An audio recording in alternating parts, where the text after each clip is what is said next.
चलिए हम लोग आज जंतुओं में नियंत्रण एवं समन्वय के बारे में जानकारी लेते हैं। जितने भी जीव जंतु हैं वे सभी विभिन्न प्रकार की क्रियाओं को संपादित करते हैं। वे विभिन्न प्रकार की क्रियाओं में भाग लेते हैं और उन क्रियाओं को सुचारू रूप से करने के लिए इस शरीर में दो प्रकार के तंत्र हैं, जिस तंत्र में से एक को हम कहते हैं तंत्रिकीय नियंत्रण एवं समन्वय,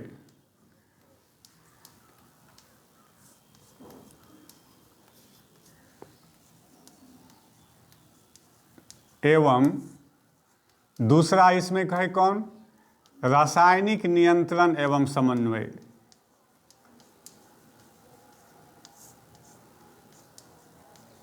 नियंत्रण एवं समन्वय।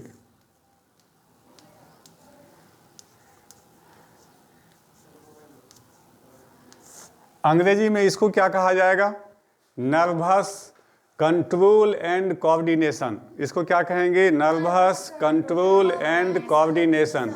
और दूसरा रासायनिक नियंत्रण एवं समन्वय को कहेंगे क्या, केमिकल कंट्रोल एंड कोऑर्डिनेशन। यानी इन दोनों प्रकार की क्रियाओं के माध्यम से व्यक्ति के अंदर में जितने भी वह कार्य करता है उन कार्यों के बीच नियंत्रण एवं समन्वय को वह स्थापित करता है न।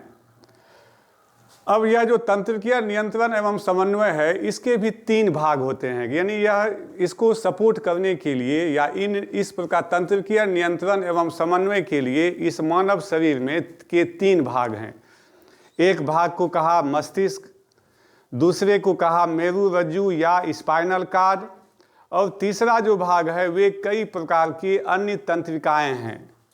ठीक है, क्या कहा, तंत्रिकीय नियंत्रण एवं समन्वय के लिए हमारे शरीर में तीन प्रकार के भाग पाए जाते हैं, तीन चीज़ें होती है। पहला मस्तिष्क जिसको ब्रेन कहते हैं, जिसके बारे में पिछली कक्षा में हमने पढ़ा था। दूसरा कौन है, मेरुरज्जु या स्पाइनल कॉर्ड न। और तीसरा जो है वे कई प्रकार के अन्य तंत्रिकाएं हैं। वह जो अन्य प्रकार की तंत्रिका कोशिकाएं हैं उसी को हम न्यूरॉन कहते हैं। उसको क्या कहते हैं, न्यूरॉन कहते हैं, जो कि हमारे नियंत्रण एवं समन्वय की मूल इकाई है, जो पूरे शरीर की सूचनाओं को वह एकत्रित करके एक सिरे से दूसरे सिरे, दूसरे से तीसरे सिरे होते हुए मस्तिष्क तक वह पहुंचाती है। कौन, न्यूरॉन। और इस मानव में या एक जीव में या मानव में ही लीजिए, मानव में इस तंत्रिका कोशिकाओं की संख्या कितनी होती है, तो लगभग 1 खरब के आसपास। अगर यदि किसी कारण से इन तंत्रिका कोशिकाओं का नुकसान हो जाए, क्षय हो जाए, तो फिर क्या होगी, हमारी जो यादाश्त शक्ति है, रिमेम्बरिंग पावर जो है वह घट जाएगा। उसके बाद जो है हमारे सोचने समझने की शक्ति जो है वह कमज़ोर पड़ जाती है न। सोचने समझने की शक्ति कमज़ोर हो जाएगी, किसके कारण से, तंत्रिका कोशिकाओं की अत्यधिक मात्रा में क्षय होने से। उसके अलावा जो है सो हमारा जो है मतलब कि उसके अलावा जो स्पाइनल कॉर्ड है, यह स्पाइनल कॉर्ड भी हमारा बाधित हो जाता है, जिसके कारण मस्तिष्क को उचित समय में या तेज़ी से जो सूचना मिलनी चाहिए वह सूचना नहीं मिल पाती है। किसके कारण से, न्यूरॉन की कमी से होती है न। अब यह जो न्यूरॉन या यह जो तंत्रिका है, यह तंत्रिका कोशिका जो है, यह तंत्रिका कोशिका यह तंत्रिका कोशिका भी कई प्रकार के हैं। और उसमें से भी जब समान गुण वाले तंत्रिका कोशिका जब मिलती है तब उसे तंत्रिका उत्तक का निर्माण होता है। और कई समान गुण वाले कई तंत्रिका उत्तक जब मिलते हैं तब जाके एक तंत्रिका तंत्र का निर्माण करता है। यह तंत्रिका तंत्र जो है यह इस मानव शरीर में है या जितने भी बहुकोशिकीय जीव हैं उसमें ये तंत्रिका तंत्र पाए जाते हैं। साथ ही बड़े उच्च श्रेणी के जीव जंतुओं में मस्तिष्क, मेरुरज्जु या स्पाइनल कॉर्ड एवं ये जो हैं कई प्रकार की तंत्रिकीय कोशिका ये पाए जाते हैं, जिसके कारण वह नियंत्रण एवं समन्वय स्थापित करता है। लेकिन जब हम निम्न श्रेणी के जंतु जैसे हाइड्रा है, अमीबा है, पैरामीशियम है, यूग्लिना है, न स्पाइरोगायरा है, या इस प्रकार के जो एक कोशिकीय जीव जंतु हैं उसमें न मस्तिष्क पाया जाता है, न उसमें किसी प्रकार का स्पाइनल कार्ड पाया जाता है। उसमें कई प्रकार के तंत्रिका कोशिकाओं के माध्यम से ही वह सोचता, समझता, चलता फिरता या जितनी भी गतिविधि है उसका वह नियंत्रण और समन्वय स्थापित करता है।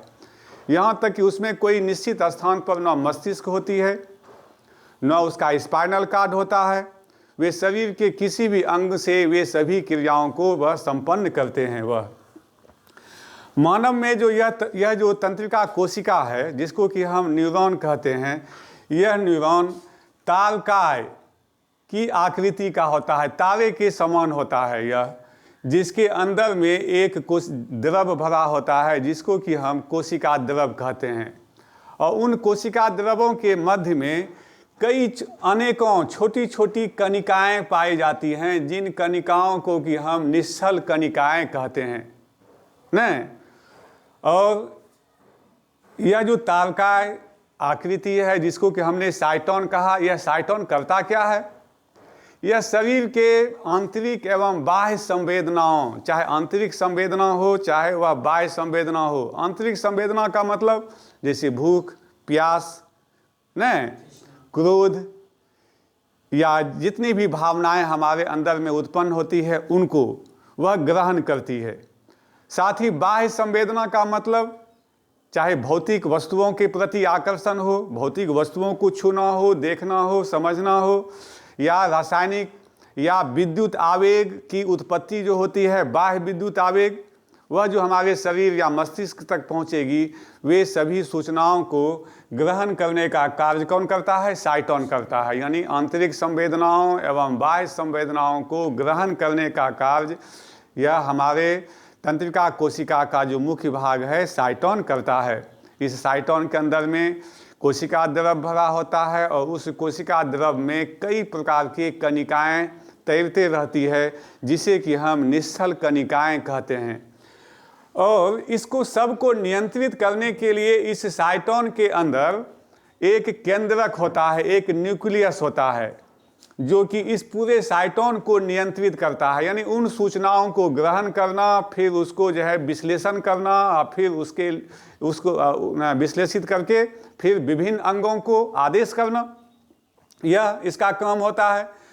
इसके जो सिरे हैं ये तारकाय के, वे जो है वे झिल्लीदार रेशेदार आकृति के बने होते हैं जिसको कि हम डेंड्राइट्स कहते हैं। जिसको क्या कहते हैं? डेंड्राइट्स कहते हैं। यह डेंड्राइट्स क्या करता है? यह डेंड्राइट्स शरीर की त्वचा या मांसपेशियों में ये अवस्थित होते हैं। यह जहाँ से कि वे त्वचा या मांसपेशियों की सहायता से उन सूचनाओं को ग्रहण कर वह साइटोन को भेजता है। नहीं, साइटोन को भेजता है। यह रहता कहाँ है? कहाँ रहता है? यह त्वचा एवं मांसपेशियों के मध्य में ये छिपे रहते हैं। या तो वहाँ वे समाप्त हो जाते हैं या फिर इसी डेंड्राइट से किसी अन्य न्यूरॉन के डेंड्राइट्स जब आपस में मिलते हैं तो मिलने से जो है वह एक न्यूरॉन से दूसरे न्यूरॉन में सूचनाओं को आगे बढ़ाने का काम करता है। नहीं, सूचनाओं को जहाँ पर एक न्यूरॉन्स के डेंड्राइट्स दूसरे न्यूरॉन के डेंड्राइट से संबंध स्थापित करते हैं, वहाँ पर एक विशेष प्रकार का द्रव स्रावित होता है। यहाँ पर जिस द्रव को हम क्या कहते हैं? एसिटाइल कोलिन नामक द्रव कहते हैं। जिसे क्या कहेंगे? एसिटाइल कोलिन नामक द्रव का स्रवण वहाँ से होता है, जो कि उन सूचनाओं के विश्लेषण करने में और आगे बढ़ाने में मदद करता है। साथ ही ये डेंड्राइट्स जहाँ पर मिलते हैं, दो न्यूरॉन्स के डेंड्राइट्स जहाँ पर मिलते हैं, जैसे यहाँ पे चित्र में दिखाया गया है कि यह मिल रहा है, एक न्यूरॉन्स यहाँ है, एक न्यूरॉन्स का यह भाग है न, इसे क्या कहते हैं? सिनेप्स। क्या कहते हैं? सिनेप्स। यानी कि यह न्यूरॉन एक तो हुआ कि त्वचा एवं मांसपेशियों के पास जाके समाप्त होती है और वहाँ की विभिन्न प्रकार के संवेदनाओं या उद्दीपनों को आगे बढ़ाती है। दूसरा काम इसने क्या किया कि दूसरे न्यूरॉन्स की सहायता से, दूसरे न्यूरॉन्स के डेंड्राइट्स की सहायता से उन सूचनाओं को आगे बढ़ाने का कार्य करता है। लेकिन इस तारका या इस साइटोन का एक भाग ऐसा होता है जहाँ की डेंड्राइट्स लंबे झिल्लीदार तंतुमय आकृति में यह आगे बढ़ जाता है न। जब यह आगे बढ़ता है तो इस तंतु को क्या कहते हैं? एक्सॉन। क्या कहेंगे इसको? एक्सॉन कहते हैं, यानी लंबे तंतुमय आकृति जो साइटोन के अग्रभाग या किसी एक भाग में वह आगे की तरफ बढ़ती है, उसको हम एक्सॉन कहते हैं। इस एक्सॉन के ऊपर जो है एक झिल्लीदार आकृति से यह एक आवरण होता है। इस एक्सॉन के ऊपर में एक झिल्लीदार आवरण होता है, जिस आवरण को हम मेडुलरी या माइलिन शीथ कहते हैं। क्या कहते हैं? या माइलिन शीथ कहते हैं। यह जो मेडुलरी या माइलिन शीथ है, यह जो है सो बीच बीच में रहता है, एक रंग नहीं रहता है लगातार, यानी बीच बीच में खाली स्थान जहाँ की ये समाप्त भी होते हैं। तो यह मेडुलरी या माइलिन शीथ जहाँ समाप्त होते हैं, फिर वहाँ से जो दूसरा मेडुलरी या माइलिन शीथ प्रारंभ होता है, तो उस खाली स्थान या उस नीचे के भाग को हम क्या कहते हैं? रेनबियर का नोट्स। नहीं, उसको क्या कहेंगे? रेनबियर का नोट्स कहेंगे, क्योंकि ये सभी ऑब्जेक्टिव प्रश्न में आएंगे। यह यही नहीं आएंगे, आगे जहाँ भी पढ़ेंगे ये सभी ऑब्जेक्टिव प्रश्न में से यह आता है। साथ ही दो रेनबियर नोट्स के बीच के भाग को इंटरनोड कहते हैं। दो रेनबियर किसको कहा गया? दो माइलिन शीथ के बीच के खाली स्थान को कहा गया न, उसको रेनबियर का नोड कहा, और दो रेनबियर के नोड के बीच के स्थान को कहा गया इंटरनोड कहा गया। ठीक है। इसके अलावा यह जो मेडुलरी या माइलिन शीथ था, इसके ऊपर भी एक आवरण, यह भी एक आवरण से ढका रहता है, एक झिल्ली से यह घिरा रहता है, और उस पतली झिल्ली को न्यूरीलेमा कहते हैं। क्या कहते हैं उसको? न्यूरीलेमा कहते हैं न। और इस न्यूरीलेमा के अंदर कई केंद्रक पाए जाते हैं। प्रत्येक न्यूरीलेमा के अंदर में कई केंद्रक पाए जाते हैं, और ये केंद्रक जो है यह सूचनाओं को यह नियंत्रित करता है। सूचनाओं को क्या करता है? यह नियंत्रित करता है, और यह पूरे यह माइलिन शीथ को भी यह प्रभावित करता है, जिसके कारण इसे श्वान कोशिका कहा गया। उस केंद्रक का दूसरा नाम क्या दिया गया? श्वान कोशिका कहा गया। और इस एक्सॉन जो है आगे चल करके डेंड्राइट्स के रूप में कई झिल्लियों में, कई रेशों में यह बट जाता है, जिसके सिरे पर गांठ पाई जाती है। ये गांठ पाए कहाँ जाते हैं? जो न्यूरॉन्स के डेंड्राइट्स त्वचा एवं मांसपेशियों में छिप जाते हैं, जो वहाँ से सूचनाओं को ग्रहण करते हैं, वहाँ पर ये डेंड्राइट्स समाप्त होते हैं, और वहाँ पर एक विशेष, उसके सिरों पर एक विशेष प्रकार की गांठ पाई जाती है, जिस गांठ को सूत्र युग्मन गांठ या साइनेप्टिक नॉब्स कहते हैं। ठीक है।